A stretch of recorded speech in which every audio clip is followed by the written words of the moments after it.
And we call our pastor, Pastor Omar Monte, on the pulpit. Amen. Thank you so much, Preacher Jodel. Magandang umaga po sa inyong lahat. Are you still with us? Amen. What a blessing, what a song that we have heard in regards with what God is doing in our life. He is providing, protecting, and sabi ng ating Psalm 23, the Lord is my shepherd, I shall not want. So this morning, tayo po ay magbubukas puli ng ating mga Biblia. I hope that you have your Bible with you. Amen? Do you have your Bible with you? Joshua chapter 6, beginning from verse 16 down to verse 21.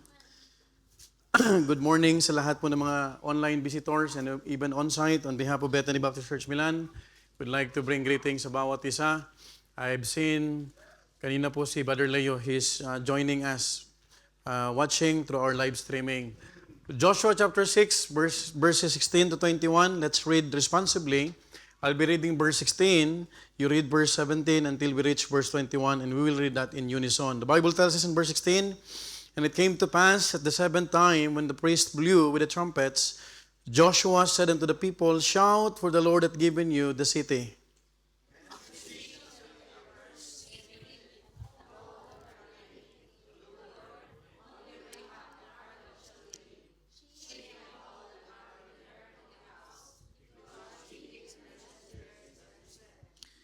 "And ye in any wise keep yourselves from the accursed thing, lest ye make yourselves accursed, when ye take of the accursed thing, and make the camp of Israel a curse, and trouble it."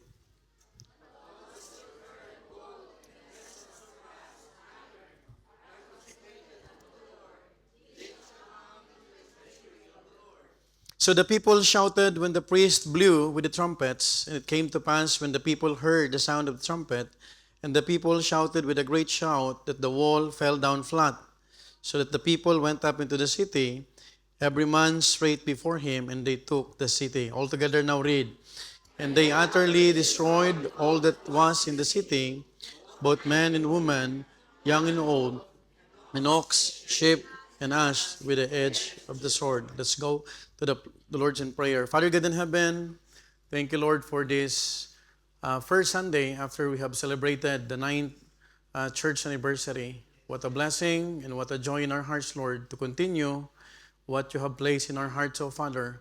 And Lord, be the one to sanctify our hearts, our minds, and even our souls through the blood of the Lord Jesus Christ. If there are unconfessed sins, Lord, that could hinder our service, may you please forgive us, cleanse us, sanctify us, Lord. And we pray, Lord, that you will continue to work in our midst through the help of the Holy Spirit. And Lord, we remember the visitors online and even on-site. If there are people who needs to be born again in a Bible way, may you continue to touch one's heart as they will listen to thy word, O Father, because we always believe that faith cometh by hearing, and hearing by your word. Lord, this morning, we'd like to entrust everything to you, Lord. Even, Lord, the technical aspect of our live streaming, be the one, Lord, to give us the good internet connection, and even, Lord, continue to teach our hearts, O Father, and whatever principles and lessons, Lord, and reminders that you want us, Lord, to understand from this passage, O Father, be the one, Lord, to help us to be the recipient of your word, O Father. Thank you once again, Lord. Use your servant mightily. We pray all these things in the mighty name of our Lord Jesus Christ. Amen and amen. Please be seated. By the grace of God, we had a victorious WMC and church anniversary celebration. And for the last time, I would like to thank everyone for playing a part in its success. Hindi ko kayo may isa-isa, pero alam ng Panginoon kung gaano po nagpapasalamat ang inyong pastor sa naging tagumpay ng ating gawain sa biyaya po ng Panginoon. You know what? Victory is a wonderful thing, and we praise God for it. Now, during the past week, many people came to the Lord. Salamat po dun sa mga professions of faith. Sabi ko, kahit isa lang doon na bumalik at talagang totoong makasama natin na maglilingkod sa Panginoon, it's already a victory. And thank God because hindi lang po kapatid, may mga professions of faith, our faith promise increase. And the outreach brethren were encouraged kahit may iba na nakawan. You know what? Makikita natin kapatid, even the delegates that we have were sent off with the desire to return again. In fact, mas marami po ang delegates sa darating na panahon. Ngayon pa lang, even the family of Brother Erwin, they have already their confirmed ticket. And the family of Pastor Ray, pupunta po dito, at marami pong mga iba pong mga kapatiran, they are already signifying that they would like to be part of the 10th church anniversary, Lord willing, as the Lord tarry His coming. Sana hindi pa bumalik ang Panginoon. Now, it was a blessing, it was a victorious by the grace of God. Now yet, in the passage that we have read, Joshua chapter 6 reminds us that God's people were never meant to live from one victory to another without vigilance in between. Now remember that the fall of Jericho in chapter 6, this is very familiar to us, was not the end of Israel's journey. Why? Because it's a beginning of their next battle. Sa bawat tagumpay na pinapakita ng Panginoon sa atin, hindi yan ang katapusan. Yan ay simula. Amen. Simulain. Now, as we cross chapter 7 this morning, we will learn that if God has given us victory, we must learn to tread carefully after victory because that is where danger lurks. That is why this morning, allow me to preach a message entitled, Tread Carefully After Victory. I hope that everyone will be reminded that we ought to tread carefully after victory. You might ask me, Pastor, what do you mean? Tread carefully. You know what the phrase, tread carefully, its literal meaning is walking carefully. Minsan, pag tayo ay nagtatagumpay, tayo po ay parang kumpiyansa na. Are you following? And that is the reason why it is always good to look back to the Bible, to the Word of God, so that we will be reminded. Mas magandang may paalala na bago tayo mapahamak. Now, in my prayers that this will be a sobering warning to all, including your pastor, to be faithful still in the days ahead. Now, let me share to you some reminders on how to tread carefully after victory. The first reminder is treasure God's Word. This is very basic. We have to treasure God's Word. Do you love the Word of God? I hope yung pagmamahal natin ay sa Biblia na to ay hindi lang paglinggo. Kasi pag mahal mo ang isang tao, lagi mo siyang gustong makita. Are you with me? Pag mahal mo ang salita ng Panginoon, hindi ka aantukin. Biglang nagising. Hello? Pag mahal mo ang Panginoon, you are always excited, Lord, speak to me. Amen po ba? Meet the needs of your people. Now in Joshua chapter 6, verse 17 to 19, look at what the Bible says, and the city shall be accursed. This is the words of the Lord God to Joshua. At ang sinabi niya, the city shall be accursed, even it and all that are therein to the Lord. Only Rahab the harlot. We know the story kung sino si Rahab. The harlot shall live, she and all that are with her, in the house, because she hid the messengers that we sent. In verse 18, and ye in any wise keep yourselves from the accursed thing, lest ye make yourselves a curse. And when you take of the accursed thing, make the camp of Israel a curse, and what? What will happen? Trouble it. Last verse. But all the silver and gold and vessels of brass and iron are consecrated unto the Lord. Saan mapupunta? They shall come, saan?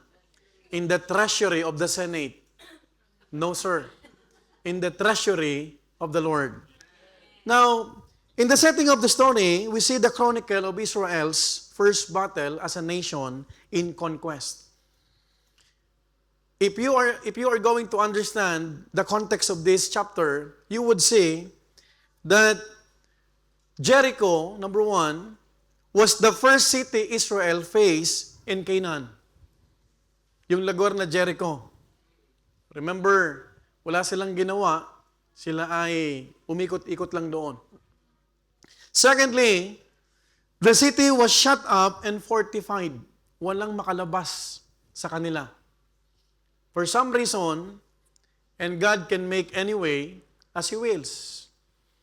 Thirdly, God promised Joshua victory before the battle began.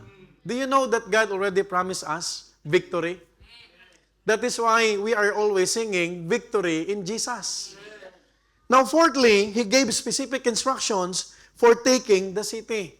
That is why we ought to be careful not to neglect the Word of God because the instructions were already written for us to become victorious. Lahat ng mananampalataya, kahit batang Kristiyano ka pa, magiging matagumpay ka if you will just look for the manual of our faith. And that manual is only the Word of God. The reason why maraming mga nagiging talunan na mananampalataya, regardless kung ikaw ay matagal ng Kristiyano, because you are not taking care of your manual. Meaning to say, nakikita natin kapatid, na napakahalagang malaman natin kung anong plano ng Panginoon. And lastly, Jericho fell as Israel obeyed God's word. Wow. Sila ay sumunod. We know the story. I have no luxury of time. At sila ay iikot lang doon isang beses sa isang araw. And after 6 days, yung 7 araw, iikot sila ng 7 beses. No one will talk even a single word, Sister Laika. No one. Kahit isang tinig, kaya yun? Kaya yun. Bili mo isang salita, hindi ka magsasalita. Parang hirap nun. Walang mag-uusap, walang kwentuhan, wala kang sasambitin. You will just what? Surround the Jericho wall at makikita mo doon on the 7th day, 7 beses nilang gagawin yon. And then when the trumpet sound, doon lang sila sisigaw ng malakas, victory! That is why Jericho fell as Israel obeyed God's instruction. Now, what if may nagsalita? Hello? Meaning to say, they were united. Praise God. You know what? Ang lahat ng tagumpay ng church ito dahil tayo ay natutong sumunod sa Panginoon. Amen po ba? Walang nagsalita. Tayo ay sumulong lang. You know what? One of the reasons Israel experienced victory at Jericho was because they followed God's instruction exactly as God had given them. Now, God's word was clear. In verse 18, sabi ng Bible, "Yea, in any wise, keep yourselves from the accursed thing, lest you make yourselves a curse. When you take of the accursed thing and make the camp of Israel a curse, and trouble it." Question, why did He warn the Israelites even before they experienced victory?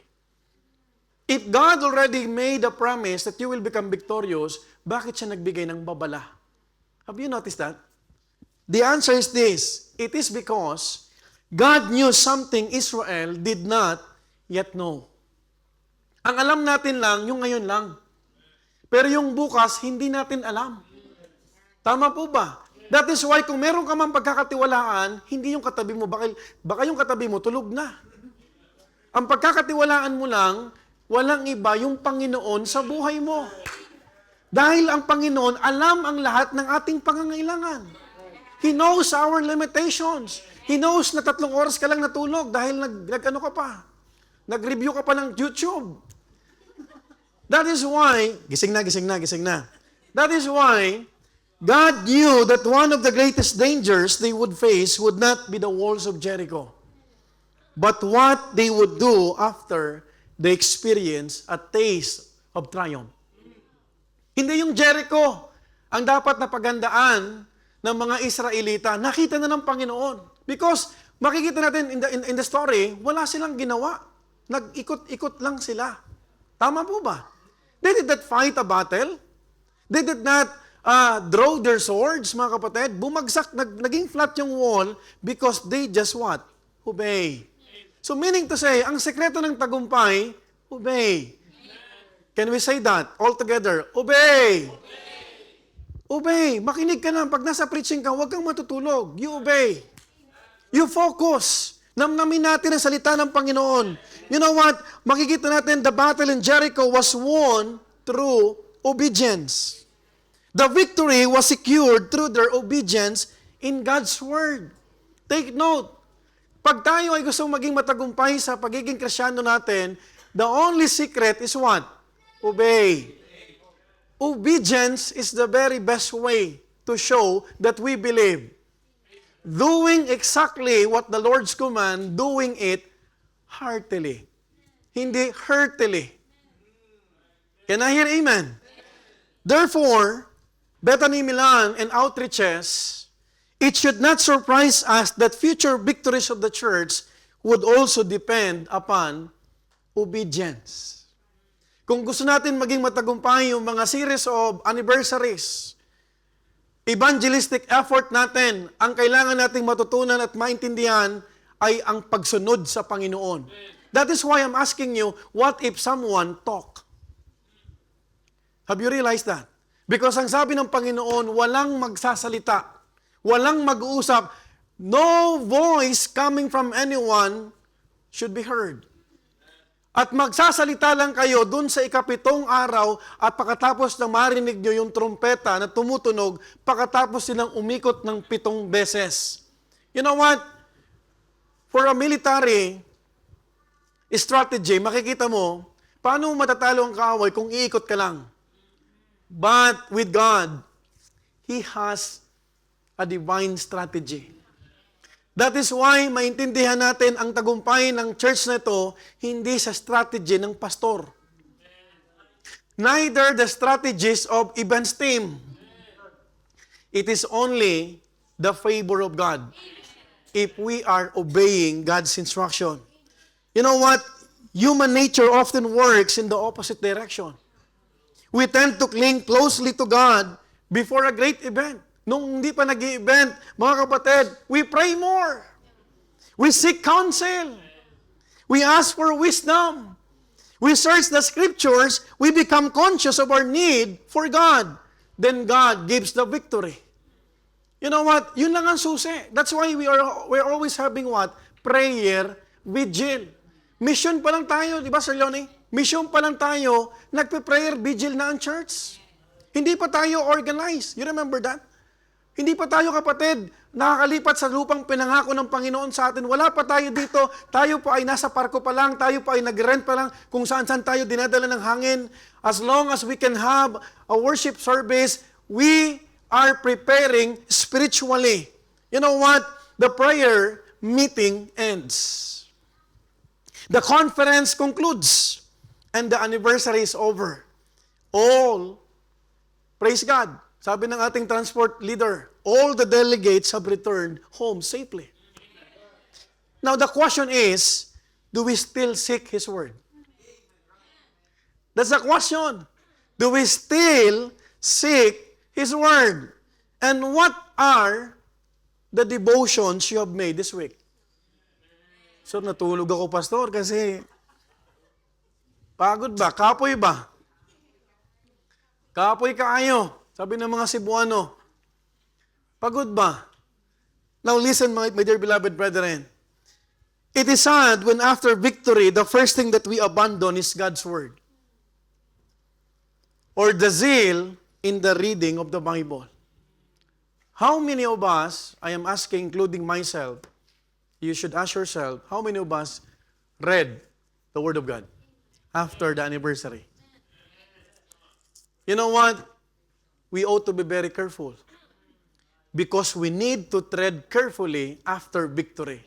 Dahil pagkatapos ng tagumpay, doon nanghihila si Satanas.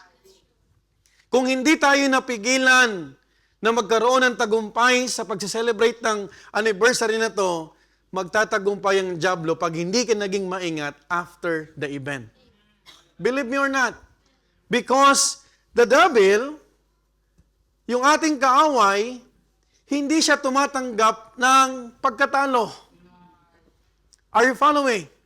Hindi siya masaya na buong pamilya mo. Hindi siya masaya na nag-increase ang faith promise. Hindi siya masaya na ikaw ay involved sa soul winning. Hindi siya masaya na nakikinig ka ngayon. At hindi siya masaya na kahit may problema ka, nagpapatuloy ka sa Panginoon. Let me remind you folks, we need God's Word before the victory. And we need it just as much after the victory. Hindi naman natin kailangan ng salita ng Panginoon para lang makakuha ng tagumpay. Kasi ang tagumpay ay ito lang ay simulain. It's just a beginning for us to face another what? Challenge. To face another battle. Do you think, kapatid, if we will become victorious, we had a victorious celebration? Do you think the end of the world is now? I don't think so. Nakapagpahinga lang tayo physically. Pero alam mo ba, kapatid, gusto kong ipaalala sa iyo, haharap na naman tayo sa panibagong laban. And thank God, because tayo po ay lumalaban, nagpapatuloy pa rin. Some, hindi na nakapagpatuloy. Some, hindi na umabot ng 9th anniversary. And would to God, it's my desire na kung hindi pa babalik ang Panginoon, I would like to be in the work of the Lord. Kasi kahit mahirap, kapatid, na maabutan tayo na wala tayong ginagawa sa Panginoon. You know what, folks? My dear beloved brethren, we need God's promises before the victory. And we need His commands just as much after the victory. Kailangan natin, kapatid, maunawaan, kailangan natin ng gabay. Hindi pa tayo, kapatid, nagtatagumpay. We already think. We thought that without the Word of God, it is really hard na magpatuloy. That is why, let me ask you this morning, sino po sa atin ang nakapag-meditate ng single chapter man lang? Hello? Are you following? Because if you are doing that, you truly understand the importance of the Word of God. And that is showing that you are treading carefully after victory. You know what? We need God's guidance before the victory, and we need His warnings just as much after the victory. Have you realized, kapatid, the one who said, "This book of the law shall not depart out of thy mouth," is Joshua. "But thou shalt meditate therein day and night, that thou mayest observe to do according to all that is written therein. For then thou shalt make thy way prosperous, and then thou shalt have good success." Kalimitan. You know what? We've been celebrating many years. Pag natapos ang event, chill ang mga tao. Relax. Wala nang 10 o'clock na nagpapaalala. Yung iba nga advance, 9:55 pa lang, prayed po. Sabi ni Gab, Mamma Mia. Hello? The people, God's people, are so excited to invite people. Hindi tayo nag-iimbita ng mga bisita dahil may anniversary. We are inviting people to come, not to fill the chairs inside the church. We are inviting people to come for them to be saved. Hindi tayo nagpapadami dahil nagsusulwining tayo. Don't be tired to think and to hear warnings and reminders. Si Pastor gusto lang kasi may mga taong umupo dyan dahil bumili tayo ng upuan. No, sir. Hindi tayo, kapatid, nag-aakay ng kaluluwa para mapunuan lang yung mga upuan. Nag-aakay tayo ng kaluluwa para may maligtas. Because that's the purpose of church. That is why kung ang soul winning sa atin ay dahil para magkaroon tayo ng bisita kapag may event, kapatid, you are wrong. You know what? Soul winning is not about having titles. Kahit hindi ka leader, kahit hindi ka missionary wife, you ought to be in the soul winning activity. Have you heard about the testimony of Sister Melcy? Na sana isang araw magsusoul winning. Hindi mangyayari yung testimony niya na yon kung hindi siya mag-i-involve sa soul winning. Are you following? You know what, folks? My dear beloved brethren, the same word that prepares us for victory is the same word that will preserve us after victory. Marami akong alam, pagkatapos ng victory ng church, magugulat ka na lang, meron nang nahulog sa kasalanan. Why? They are not treading carefully. They are lax, as if, napagod ako, ginawa ko na lahat. I deserve to rest. I deserve to set aside the Word of God. You don't deserve it. I don't deserve it. The Word of God is for everyday consumption. Can I hear amen? Sino kumain sa inyo kaninang umaga? Papayag ka ba na kahapon di ka kakain, tapos mag-church ka? Sana wag tayong pumayag din na pupunta tayo sa church na hindi kumakain ng salita ng Panginoon. Do you know, people now are confused because of religion? There are many people who are confused. Imagine in America, 54 genders. Yes! They were so confused. Litong-lito na sila. Dalawa lang ang nilikha ng Panginoon, babae at lalaki. Kung babae ka, hindi ka dapat nagkakagusto sa kapwa babae. Kapag lalaki ka, ang gusto mo dapat babae. Hindi lalaki sa lalaki, hindi babae sa babae. But nowadays, people are so confused. Am I a guy o gay? Walang nilikha ang Panginoon na bakla. Tama, Brother Jed? Ang nilikha ng Panginoon, dalawa lang. God is not the author of confusion. That's why we need the Word of God. Meron tayong pagkakataon lagi na paalalahanan through this preaching.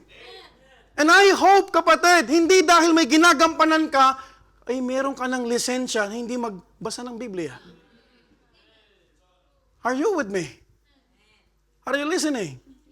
When I asked the attendance last Wednesday, I'm so sad. 52. Nasaan si ganito? Ayoko na magbanggit ng pangalan. Nasaan si ganito? We're not serving men. We're serving God. Amen po ba? Hindi natatapos ang paglilingkod natin, Panginoon, sa isang tagumpay. That is why this morning, let us enjoy the message, tread carefully after victory. Because it's very dangerous. You know what, folks? In Psalm 119, verse 11, the Bible says, Thy word have I hid in mine heart, that I may not sin against thee.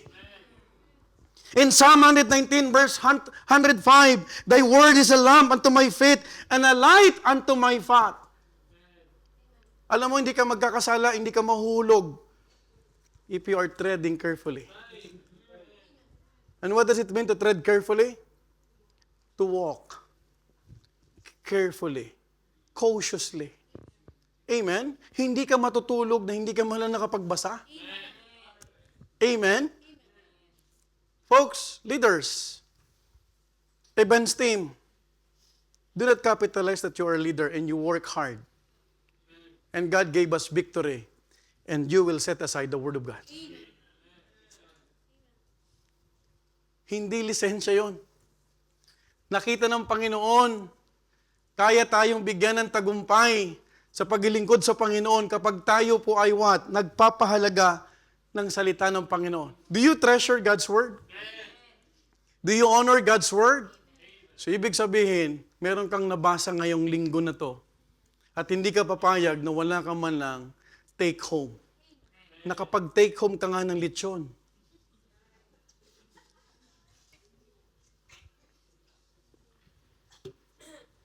Pero wala kang take away spiritual food. Are you with me? Are you listening? We need this message. God reminded me, hey, you ought to walk carefully, cautiously. And number 2, not only to treasure God's Word, secondly, take sin seriously. Kapatid, sukit ang paalalahanan, seryosohin mo ang paglayo sa kasalanan. Kasi hindi ka lalayuan ng kasalanan.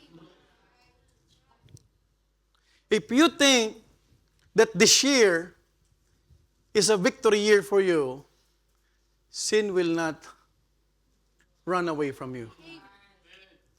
Ang totoo niyan, ang kasalanan, lagi kang gustong puluputan. Are you with me? That is why we ought not only to treasure God's Word, but to take seriously about sin. What is sin, by the way? Sin is the transgression of the law. Now, in Joshua chapter 7 verse 1, look at what the Bible says. But the children of Israel, this is another chapter. But look at how this chapter started. What word you will see on the very first verse of this chapter? The word is but. Kumbaga sa verse sa chapter 6, may victory. Pagtawid mo ng chapter 7, merong but. Tagumpay, pero. May pero. Are you following? The children of Israel committed a trespass in the accursed thing. For Achan, you know very well who is Achan. Amen po ba? I don't need to expound. Achan, the son of Carmi, the son of Zabdi, the son of Zerah, of the tribe of Judah, took of the accursed thing. And the anger of the Lord was kindled against the children of Israel. Let's jump on verse 19 to 21 to save time. Look at verse 19 to 21 of the same chapter. Ang sabi ng Bible, and Joshua said unto Achan, my son, give, I pray thee, glory to the Lord God of Israel, and make confession unto him, and tell me now what thou hast done. Hide it not. Kanino? Kanino? From me. Look at verse 20. And Achan answered Joshua and said, indeed, I have sinned against the Lord God of Israel, and thus have I done. Verse 21. When I saw among the spoils a goodly Babylonish garment, and 200 shekels of silver, and a wedge of gold of 50 shekels weight, then I, what? Coveted them, and took them, and behold, they are hid in the earth, in the midst of my tent, and the silver under it. Folks, in our second point, we see that from victory in chapter 6, the next chapter began with a sin. A trespass. Sinong gumawa? Isang tao lang. Anong kapalit?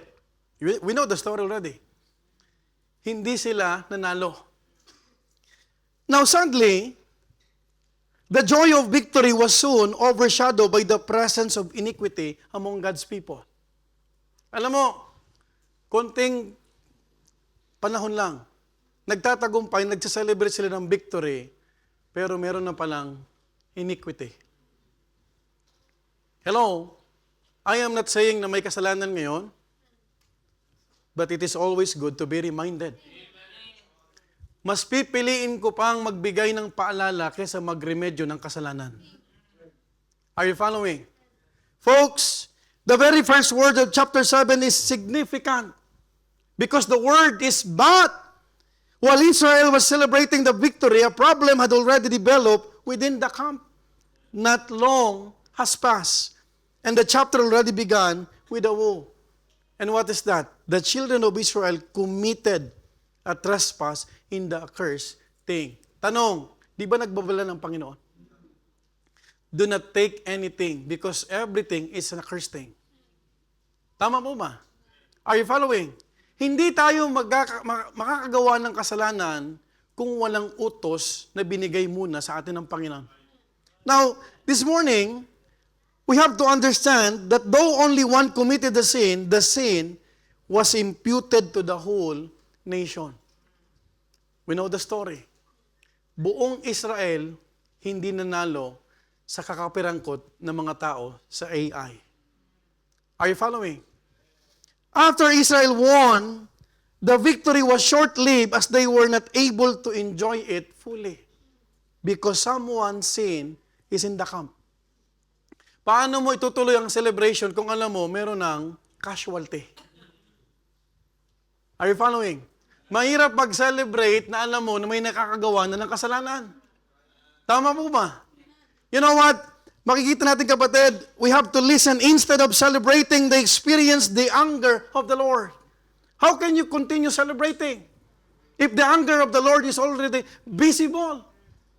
Note, we have to understand that instead of recalibrating, they were being dealt with the sin that was present in the camp. Do you know that after victory, it is time for you to recalibrate? the word recalibrate spiritually, it means to evaluate yourself. To align yourself to be in tune with God again. Amen po ba? Tama po ba? Hindi lang naman sa faith promise tayo nakafocus. Hindi dyan sa increase na yan. Nakafocus tayo kung tama ang puso natin. Amen po ba? Because if you are serious in serving God and worshiping God, don't forget that God is a holy God. And I want you to understand, mga minamahal ko, the Bible tells us again in Joshua 7 verse 1, look at this again, the children of Israel committed the trespass in the accursed thing. For Achan, the son of Carmi, the son of Zabdi, the son of Zerah, of the tribe of Judah, took of the accursed thing, and the anger of the Lord was kindled against the children of Israel. Folks, Milan brethren, outreaches brethren, instead of moving forward, they would first have to deal with what had been allowed in the camp. Di ba masarap, kapatid, na nag-celebrate tayo? Pero sa celebration natin, alam natin, tayo ay nasa kalooban pa rin ng Panginoon. You know what? At first, it seems, it was Achan only who sinned for the taking the accursed things. Pag nag-register sa atin ng Jericho, pag nag-register natin sa ating kapatid yung AI, ang alam natin kapatid lagi, ang may pagkakasala si Achan. Tama po ba? But that is not the full truth. Why? Because as we look closely at the attitude of the people, they were overly confident that they can handle the men in AI very well. I want you to notice this, na hindi lang si Achan na nagkasala. In verse 3, look at what the Bible says. Nagpadala si Joshua ng spies again. Punta kayo doon. You try to search yung AI. And in verse 3, look at what the Bible says. They returned to Joshua and said unto him, let not all the people go up, but let about 2,000 or 3,000 men go up and smite Ai. And make not all the people to labor what? Thither. For they are but few. Do you think this is overconfident? Tama? It is just like saying, konti na lang ang magsulwining. Kaya na namin ang domo. Hello? Are you following? Make not all the people to labor thither, for they are but few. You know what? They said to Joshua, just send 2,000 to 3,000 people only or troops. No need for more, for they are but few. Minaliit nila yung AI. So akala natin si Achan lang ang may kasalanan. Marami ang nagkasala dahil sobrang tiwala sa sarili. Are you following? Lo and behold, we know the story. They have lost. Their mighty fighters ran away from the enemy. They were chased down. Eventually, Joshua confronted Achan and called upon him to confess. He knew there was a sin. I called up Brother Romnick. Sabi ko, Brad, nasan kayo? Soul winning. Ilan kayo? 2 lang po kami. 3. Where are the others? And I told Preacher Noli, where are the Malta brethren? We were supposed to be revived. We were supposed to apply what we have learned from the preaching upon preaching. Amen po ba? That is why we need to tread carefully. Hindi ibig sabihin, kapatid, nagtagumpay tayo, tapos na. Actually, kapatid, pag ito nagtuloy-tuloy, you will be complacent. Are you following? That is why, kung nakita natin, kapatid, akala natin, ang buong akala natin, si Achan lang ang may pagkakasala. Kasi nagtago siya ng sinumpang bagay. Are you following? But little did we know, they were too confident. Huwag niyo na padala, Joshua, kaya na namin to. Konti lang sila. Sabi ng kasabihan ng Tagalog, ang nakakapuwing yung maliliit. Do you know that small sin is dangerous. Kasi lahat ng kasalanang malaki, nagsisimula sa maliit. Listen to this. Hindi ka makikipagrelasyon sa maling relasyon kung hindi ka muna nag-desire. Are you with me? Are you listening? Folks, eventually Joshua confronted Achan. Sabi niya, "My son, give, I pray thee, glory to the Lord God of Israel and make confession unto him." Achan's confession in verse 21 will tell us the progression of his sin. If you would notice in verse 21, Abitek please. Makikita natin in verse 21, ang sabi ng Bible kapatid, "When I saw, then I coveted, and they utterly destroyed all that was in the city, both man and woman and young old, and ox and sheep and ass with the edge of the sword." Verse 22, sige, isunod mo. "But Joshua had said unto the two men that had spied out the country, Go into the harlot's house and bring unto thence the woman all that she had, as she what? Swear unto her." If you would notice kapatid, ang sabi ng Bible, please, flash that. "My son, give, I pray thee, glory to the Lord God of Israel." Sabi ng Bible, verse 19, pakibalik po sa 19. "All the silver and gold and vessels, brass and iron, are consecrated unto the Lord. They shall come into the treasury of the Lord." Verse 20. Sige po, pakibasa. Verse 20.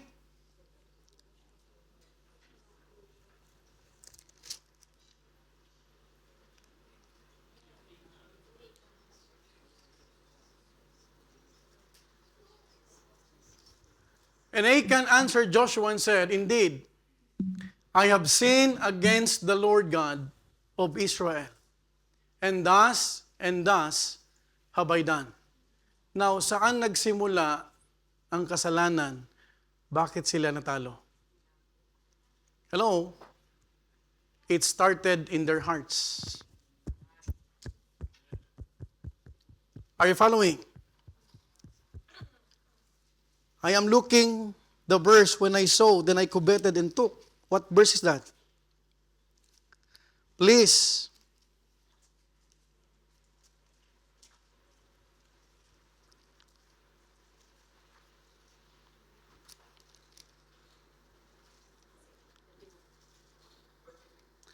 Verse 23.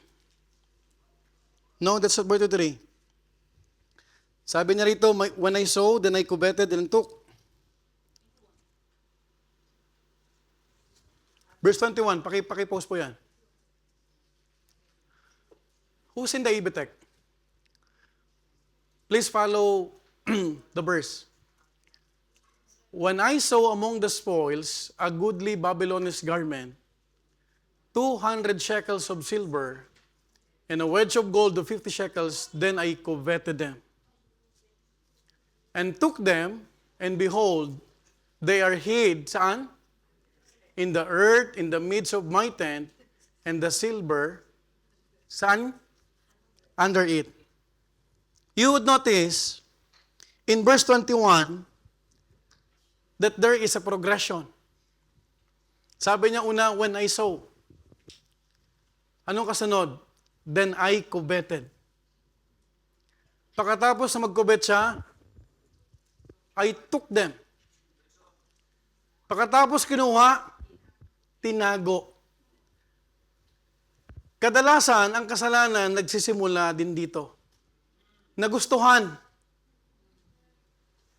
Nakita ko. Nagustuhan. Kinuha. At pagkatapos makuha, tinago.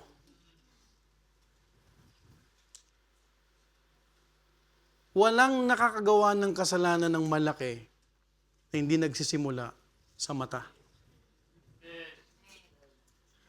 Are you following?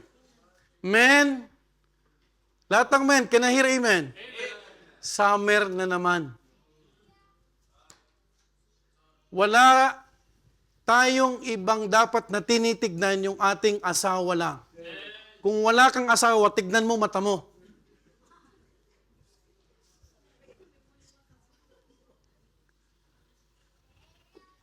Kasi ang mga babae ngayon, hindi lahat may pakialam na magkakasala ka.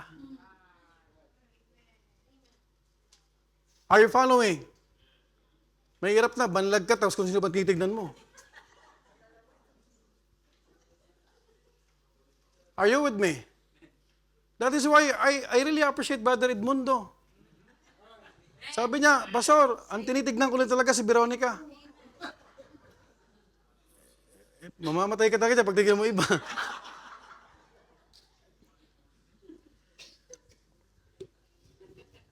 There's one thing that I really appreciate sa Veronica. Sabi niya, Pastor, meron ako isang taong ayokong magalit. Pag nagalit na siya, takot ako, Pastor. Sino yon? Si Edmundo. Bihira lang yun magalit, pero pag nagalit, alam mo ba mas mahirap magalit yung tahimik?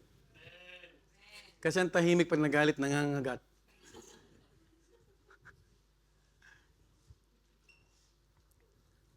When I saw, nakita ko, nagustuhan ko, kinuha, tinago. Most of the time, this is how sin progresses in lives too. Brethren, allow me to say this with love. Sin did not begin when the garment was buried beneath the earth. Sin began in the heart. Long before it appeared in his hands. Pag ikaw nakakita ng Babylonish garment, punong-puno ng embroidery. At yung tela na yan ay super mahal. And when Achan saw that, he coveted. Though he knew for a fact that it is already an accursed thing. Ang hindi iyo, huwag mong pag-interesan. Are you following? Are you with me? Pag hindi yan sa'yo, huwag mong aatimin na maging iyo. Kasi hindi yan sa'yo. Covetousness. Amen po ba? You know what? Yung pinakamaganda sa aking paningin, yung asawa ko lang. Kahit bigyan pa kami ng sela. Kahit 3, 4, isang dosena pang maging anak niya. Siya lang ang pinakamaganda sa paningin ko. Because the design of God is to have what? One wife. Are you following? Siya lang ang pinakamaganda sa paningin mo dapat. Pastor, paano naman kami walang asawa? Tumingin ka sa mata mo. Ibig ko sabihin, tignan mo ang Panginoon. You know what, brethren? The temptation was not the sin. Temptation is not a sin. Do you know that? It's basic 101. Hindi ka nagkakasala pag may tukso. Nagkakasala ka pag ginawa mo yung tukso na yan. Kasi kahit sa loob ng church, kahit sa loob ng outreach, may tukso. Tama po ba? Can I hear amen? Kahit saan ka pumaling, may tukso. Ikaw ang lalayo sa tukso. You know what? It was covetous heart that led him to taking what's not his. What Achan failed to do was take sin seriously. Do you treat sin seriously? Biruin mo yan, pinabangon na tayo ng Panginoon, uulitin mo pa? Hello? Tama po ba? Let's be grateful to the Lord. Yes, God is a gracious God, but we should not abuse grace. We should learn from our lessons. Amen po ba? That is why when we are treating ladies inside the church, we treat them what? With respect. Hindi ako tatabi sa kay sister kasi lalamangan ko to. Are you following? If I am shaking the hands of Sister Ching, it's because I love her in the Lord. Walang mali siya. Kasi pag nagkaroon ka ng mali siya, you already what? Committing sin. Ang adultery naman, hindi ka makikipagsiping eh. Tignan mo pa lang ang babae na hubad na. That's adultery already. How many of us, men, baka puro tayo reels. Man, I'm talking to you, man. Because I love you in the Lord. Ayoko maging casualty ka na naging victory tayo, wala ka nang binabasa, wala ka nang pinapakinggan, wala nang prayer vigil, ang pinapanood mo na puro mga hubad na babae. We need these reminders. Amen po ba? Nakaalis ka na dyan, babalik ka na naman sa Mobile Legend na yan. Nakaalis ka na dyan. Wala naman naging maayos dyan. Tama po ba? Nagtataya ka na naman sa NBA dahil finals na. Sabi niya, Pastor, pang mission to, Pastor. Napaka-spiritual mo naman, dadami mo pa yung mission. Tatakbo ang mission kahit walang sugal na pera galing sa'yo. Do you understand that? You know what, my dear beloved brethren? He treated lightly what God has spoken clearly. Maybe he was thinking in his mind, I deserve this piece of robe because I labored for it anyway. I thought so maybe the Lord will understand. Yan ang totoo at lagi natin maiintindihan ako ni Lord na wala ako paglinggo.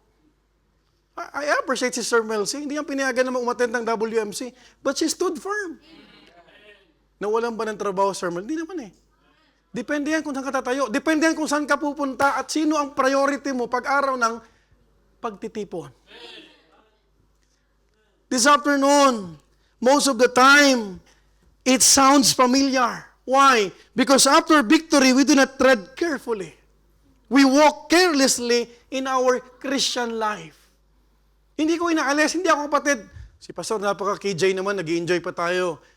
I am not saying, kapatid, na hindi tayo mag-celebrate. That's why we have heard testimony. That's why even your pastor gave my testimony because we are celebrating.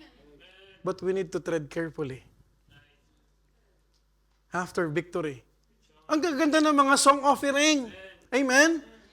Sana kahit regular service, maganda pa rin. We're not pleasing people here. Let's maintain it. Ikaw na kumanta. Pero pag anniversary, gusto mong kumanta. You check your heart. Always be the best when it comes to the Lord's work. Kasi ang pinaglilingkuran mo, yung best na Panginoon. Amen? Yung Panginoon na nagbibigay ng lakas sa atin. Yung Panginoon na nagpo-provide. Yung Panginoon na nagpapagaling ng sakit. Folks, after victory, we do not tread carefully. Church may remind you, the encouraged heart and spirit is there, but we are poised to think that, number one, we deserve to rest, even if that rest leads to slothfulness. Secondly, we deserve to unwind, even if it leads us to unfruitful habits. We deserve to relax, even if it's slowly eating our devotion and prayer time. And the truth is this, even in rest, we owe God our faithfulness. Alam mo ba kahit sa pagpahinga, kasama mo pa rin ng Panginoon? Amen? Sabi nung isang speaker sa akin, Sir, wag lang lalaki ulo mo ha. Hindi ko malaki na, Pastor.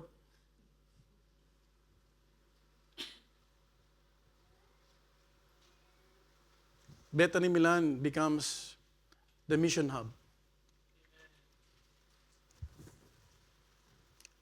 Where God's people gathered. Hindi lang tayo na-encourage.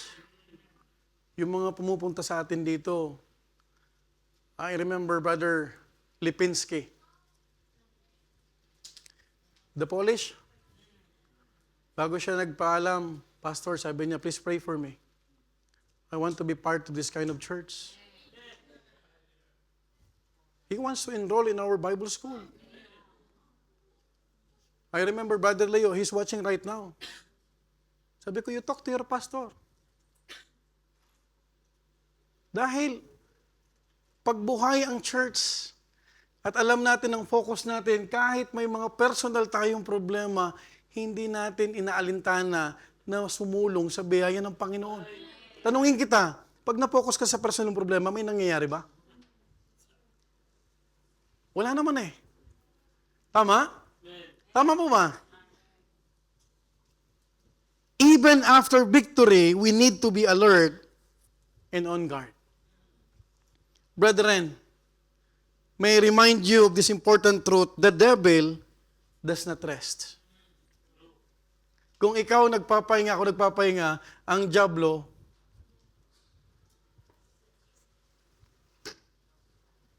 his favorite target is a Christian who thinks he can handle temptation apart from God.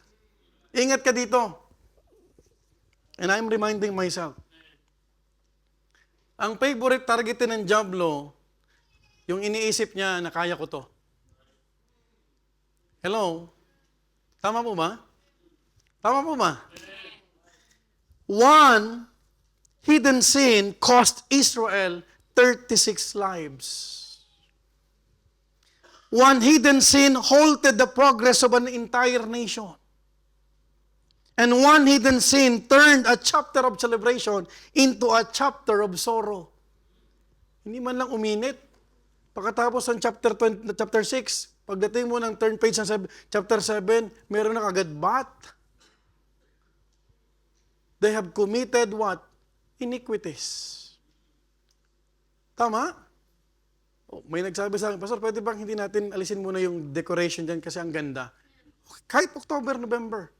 Ang hirap naman Thanksgiving, yung pa rin yan. Tama? Sana yung joy, hindi rin mawala sa atin. Amen? Oh, I appreciate those brethren. Day 1 pa lang. May mga brethren na, yung iba umalis na. Yan, naguhugas pa rin kasi naka-duty sila. God knows everything. God knows na napagod ka. And when you have done for God those things, kapatid, buong puso mong ginawa, hindi basta-basta nawawala ang joy. Amen po ba? Oh, yung mga pinag-pray natin na bisita, dumating sila, Brother Reagan, yung mga, makikita mo kapatid, kasagutan sila ng panalangin. Sana yung joy, kapatid, hindi mo wala. Because joy is one of the fruit of the Spirit. Hindi naman naglalayas ang Holy Spirit. Ang naglalayas, ikaw. Tama po ba? Ang nagbabackslide tayo. Hindi yung Holy Spirit. Brethren, that is why we must never treat sin lightly. And folks, we must not excuse it because it is small. We must not justify it because others are doing it. We must not tolerate it because no one else knows about it. Who would have thought that the sin of Achan will be discovered, will be unfold someday? Hindi siya nag-confess. Siya, kapatid, ay na-expose. Amen po ba? Don't wait that your sin will be exposed. Habang sariwa pa at nakikinig ka pa at nangungusap sa iyong banal na spirito, why is it pastor is preaching that? Because pastor wants to protect you. Target ka ng kaaway. Kaya ayoko namin sa mga magbati. Uy, napaka-spiritual nito. Kasi pag nagsasabi ko, nawawala eh. Sabi ko, Lord, no comment.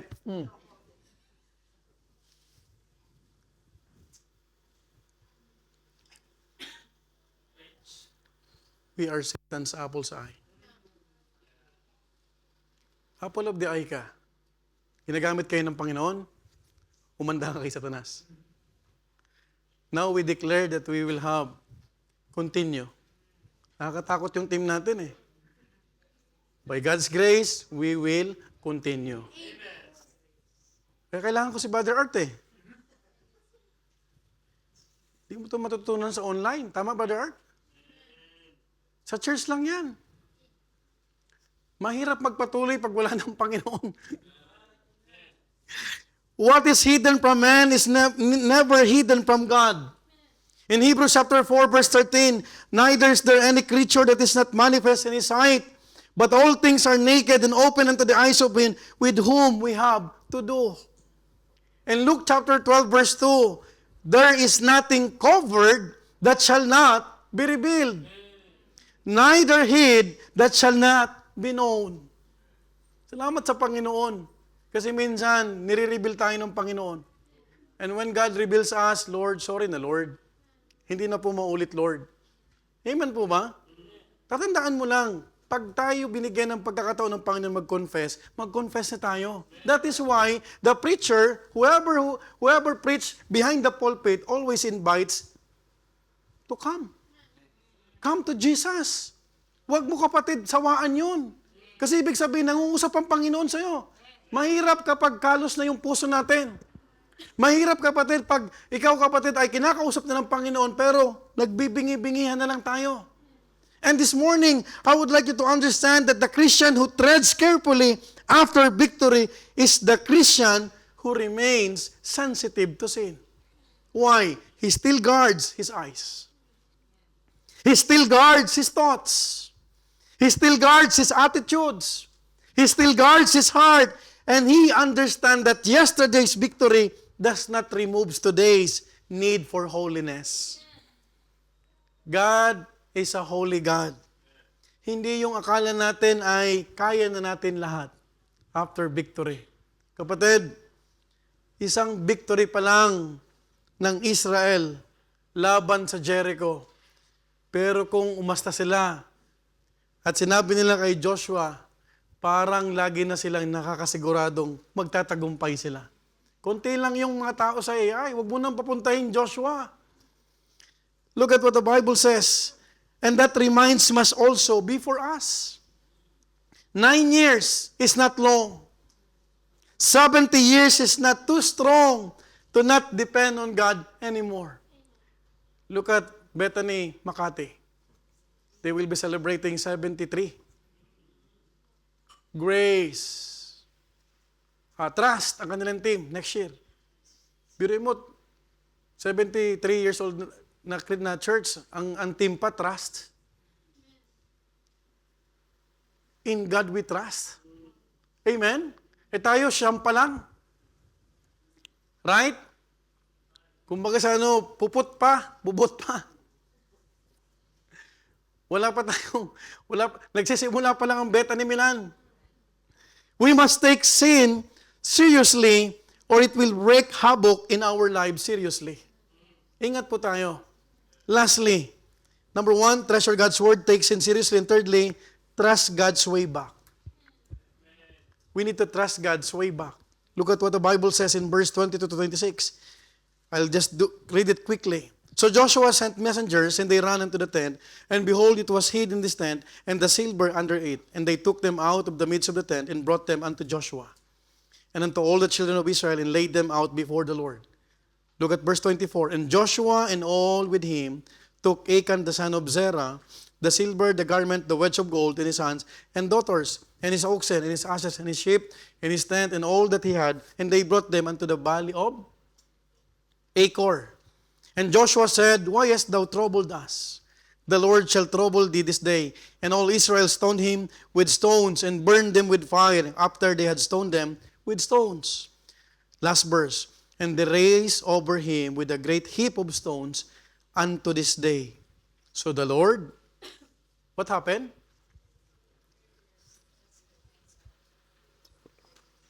The Lord turned from the fierceness of his anger, wherefore the name of that place was called the Valley of Achor unto this day. Look at verse 1. This will be the last verse and I'm done. And the Lord said unto Joshua, Fear not, neither be thou dismayed.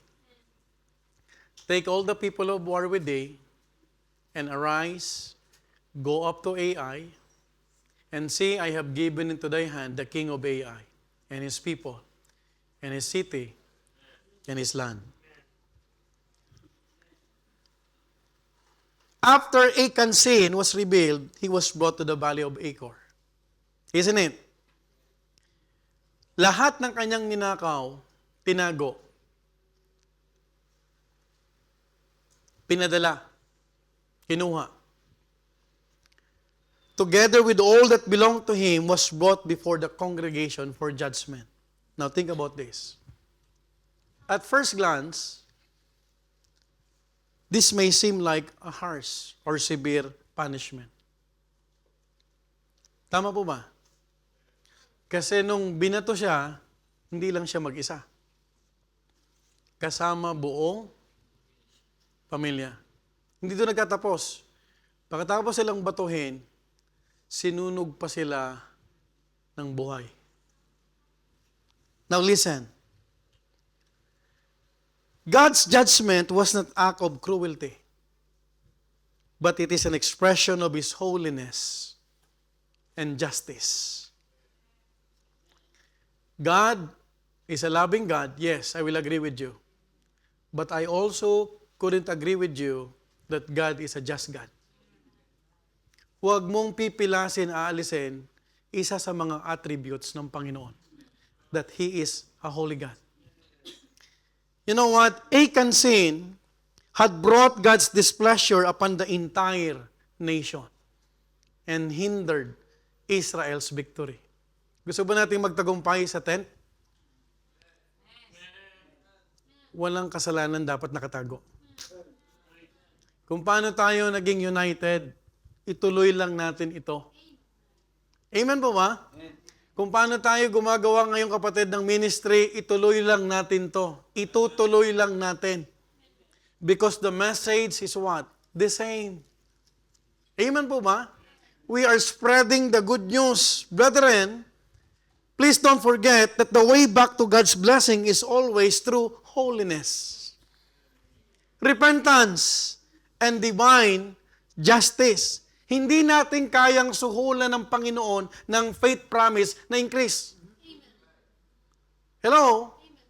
God will not bless the offerings, tithes and offerings, kung wala tayong kabanalan. Are you following?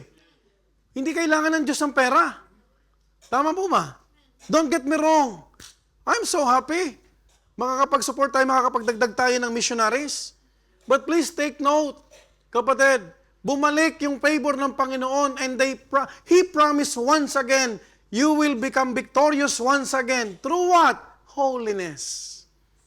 Repentance. That is why this morning, we have to understand, as soon as the matter was settled, the Lord said unto Joshua, fear not, neither be dismayed. I have given into thy hand the king of Ai. Ano ibig sabihin nito? Tagumpay. When sin was judged and removed, God's favor and promise of victory was restored. Alam mo, ang bait ng Panginoon. Lumuhod ka lang, magpakumbaba ka lang, papatawarin tayo. Hindi siya kapatid yung Diyos na mahirap abutin. Ang gusto ng Panginoon, humility. Ang gusto ng Panginoon, ma-realize mo na may mali sa'yo. Ang gusto ng Panginoon, makita mo sarili mo, you need God in your life. The path back to victory was not through human effort, but through obedience to God's holy way. You know what? Where there is hidden sin in a believer's life, spiritual progress is hindered until there is a genuine confession and repentance. Churches cannot expect God's continued blessing while tolerating sin, compromise, or disobedience among their members. We want to succeed on the coming year? We want to succeed? Let's continue obeying God. Yung mga lessons na natin natutunan, apply it. Magpaalalahanan tayo. Amen? Let's continue what we are doing. Many Christians want restoration without repentance. But God's way back always begins with dealing honestly with sin. Gusto mong bumalik sa Panginoon? Gusto mong bumalik sa Panginoon? Let me ask you. Kung gusto natin bumalik sa Panginoon, na maramdaman natin kung paano tayo niligtas ng Panginoon, bumalik ka sa fellowship na kasama ang Panginoon. You try to recognize your sin before the Lord. You try to recognize your limitations and boundaries before the Lord. Because if you will understand that, Lord, I need you. Hindi ka makakabalik sa Panginoon dahil uma-attend ka lang. Hindi ka makakabalik sa Panginoon dahil magmi-ministry ka na uli. No. It is through what? Holiness. It is through what? Repentance. And it is committing before the Lord. You remember 2 Chronicles 7:14, if my people which are called by my name shall humble themselves and pray and seek my face and turn from their wicked ways, then I will hear from heaven. And what will happen? I will forgive their sin. And will heal their land. Folks, as I close, a private sin can have public consequences. Achan thought his sin is affected only himself. But it brought trouble to the entire nation. Alam mo ba pag tumalikod ka sa Panginoon, sino ang talo? Ako? Ikaw.